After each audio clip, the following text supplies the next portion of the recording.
На профессиональном языке это называется ликвидацией последствий чрезвычайного происшествия. Сотрудники МЧС спасают пожилого человека из огромной ямы жижи. Минус все эмоции, плюс выдержка.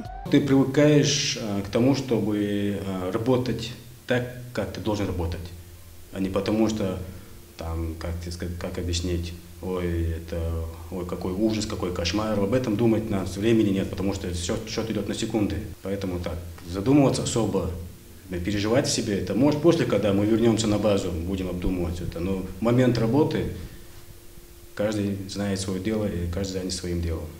Валит Ибалаев с точностью может определить степень риска и оценить обстановку. Впрочем, как и все его коллеги. В своей работе спасатели постоянно сталкиваются с чужой болью, сами оказываются в опасных ситуациях. И ни один человек не продержится в такой трудной профессии, если не чувствует в этом настоящей потребности. Мысли о зарплате и прочих благах не помогут. Для них главное не материальная выгода, а благодарность. Сказать честно, я даже стесняюсь, когда так благодарят люди.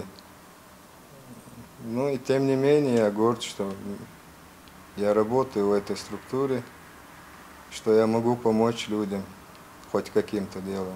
Во время стихийного бедствия или техногенной катастрофы одновременно страдает большое количество людей. Многим из них помощь нужна незамедлительно. Если человек теряет кровь или его придавило плитой, счет идет на секунды. Также и при возгорании, и в случае, если беда случилась в воде. В первую очередь выдержка должна быть. В первую очередь, морально-психологическая подготовка должна быть очень сильная. Потому что под водой, кроме тебя и агрессивно, кругом все агрессивная среда. Ты должен понимать это.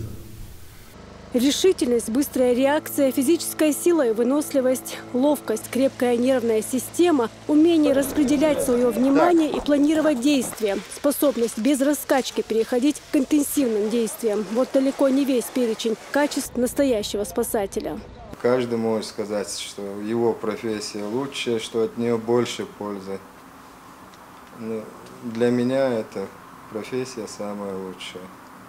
Потому что я умею работать, я могу приносить пользу людям на этой работе. Это, наверное, и есть призвание. Луиза Андеева, Тимур Саратов. Новости.